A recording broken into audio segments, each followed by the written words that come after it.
वो लोग जो ईमान लाए ला तरफ़ू बुलंद न करो अस्वातकुम अपनी आवाज़ों को फ़ौका सौत नबी नबी अकरम सल्लल्लाहु अलैहि वसल्लम की आवाज़ से। इस आयत बैना के अंदर आप सल्लल्लाहु अलैहि वसल्लम के आदाब बतलाए गए हैं कि सहाबा आप सल्लल्लाहु अलैहि वसल्लम के साथ किस अंदाज के अंदर पेश आना है, आप सल्लल्लाहु अलैहि वसल्लम का अदब करना है, उनका एहतराम करना है, उनकी इज़्ज़त करनी है। तो एक अदब तो आप सल्लल्लाहु अलैहि वसल्लम के हवाले से लोगों को ये बतलाया गया कि जब आप सल्लल्लाहु अलैहि वसल्लम जा रहे हों,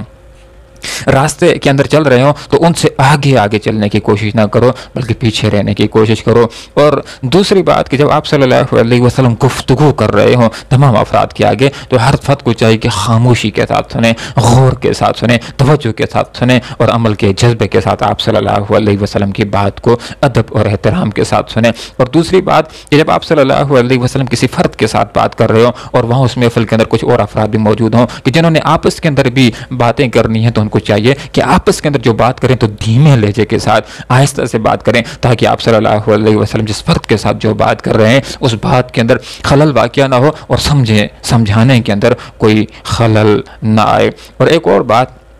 कि जब आप सल्लल्लाहु अलैहि वसल्लम के साथ किसी बंदे ने बात करनी है, आप सल्लल्लाहु अलैहि वसल्लम को मुखातिब करना है, तो मोहम्मद कह करके या अहमद कह करके नहीं, बल्कि आपको अपने आप सल्लल्लाहु अलैहि वसल्लम के मनसब से पुकारना है, या रसूल अल्लाह कह करके इज़्ज़त के साथ बात करनी है। और दूसरी बात आप सल्लल्लाहु अलैहि वसल्लम के आदाब के अंदर ये बात भी है, एहतराम के अंदर ये बात भी शामिल है कि जिस बंदे ने आप सल्लल्लाहु अलैहि वसल्लम के साथ बात करनी है तो नरम लहजे के साथ बात करनी है, एहतराम के साथ बात करनी है।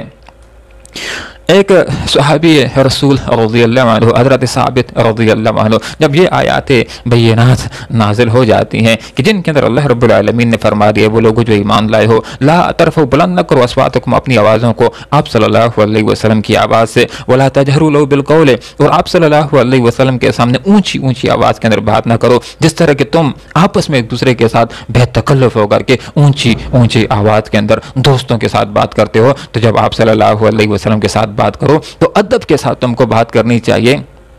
और इंतहाई एहतराम के साथ तुमको बात करनी चाहिए। और आपके जहनों के अंदर ये बात होनी चाहिए कि आप अल्लाह के रसूल सल्लल्लाहु अलैहि वसल्लम के साथ गुफ्तगू कर रहे हैं। तो हज़रत साबित रज़ियल्लाहु अन्हु ने आप सल्लल्लाहु अलैहि वसल्लम की महफिल के अंदर आना छोड़ दिया। आप सल्लल्लाहु अलैहि वसल्लम ने महसूस कर लिया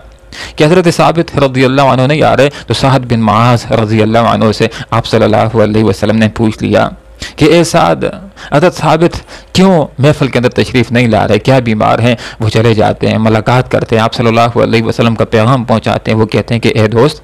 एहसास क्या तुमको ये बात मालूम नहीं कि कुरान मजीद अज़ीम शान के अंदर ये आयत बैना नाज़िल हुई है और तुम्हें तो मालूम है मेरी आवाज़ बड़ी ऊंची है, कहीं ऐसा ना हो कि मैं आप सल्लल्लाहु अलैहि वसल्लम की महफिल के अंदर चला जाऊं, बातें करूं और मेरी आवाज़ें आप सल्लल्लाहु अलैहि वसल्लम की आवाज़ों से ऊंची हो जाएं और कहीं मालूम ही ना हो और मेरे आमाल ज़ाया हो जाएं, मैं जहन्नमी हो जाऊँ। हज़रत साद रज़ियल्लाहु अन्हु आप सल्लल्लाहु अलैहि वसल्लम के पास तशरीफ़ लाते हैं, सारी बात जिक्र करते हैं, तो आप सल्लल्लाहु अलैहि वसल्लम ने इरशाद फरमाया कि हज़रत साबित जहन्नमी नहीं है बल्कि जन्नती हैं। मतलब यह है कि जिस आदमी की कुदरती तौर पर अगर आवाज़ ऊंची है, नीचे नहीं कर सकता, तो उसके ऊपर कोई गिरफ्त नहीं होगी। तो यहाँ पर यह बात इरशाद फरमा दी कि एक आदमी जो आप सल्लल्लाहु अलैहि वसल्लम की महफिल में आएगा, ऊंची ऊंची बातें करेगा, चीख चीख करके बातें करेगा, बेअदबी करेगा, आप सल्लल्लाहु अलैहि वसल्लम की गुस्ताखी करने की कोशिश करेगा, तो इसकी वजह से उसके आमाल ज़ाया हो जाएंगे। तहबत आमालुकुम, तुम्हारे आमाल ज़ाया हो जाएंगे, व अंतुम ला तशऊरून, और तुमको मालूम भी ना होगा। उलमा ने यहाँ से ये बात भी जिक्र कर दी है कि जब दर्स हदीस हो रहा हो तो उसको भी अदब के साथ सुनना चाहिए, गौर के साथ सुनना चाहिए, अमल के जज्बे के साथ सुनना चाहिए। और इन आयात बैनात के अंदर जो हमारे सामने सबक आ गया उसमें से पहली बात यह है कि हमने इखलास के साथ अगर दुनिया और आखिरत में कामयाब होना है तो कुरान और सुन्नत की हमें पैरवी करनी है, कुरान और सुन्नत के पीछे हमें चलना है। और दूसरी बात ये कि जो भी बुजुर्ग है, जो भी बड़ा है, हमारे वालिदैन हो, हमारे असातिज़ा हो या हमारे उमरा हो, हमने उनका अदब करना है, उनका एहतराम करना है, उनके सामने चीख चीख करके ऊंची ऊंची आवाज़ के अंदर बेअदबी के साथ बातें नहीं करनी है बल्कि अदब के साथ बात करनी है। आप सल्लल्लाहु अलैहि वसल्लम ने एक हदीस के अंदर इरशाद फरमाया कि वो बंदा हम में से नहीं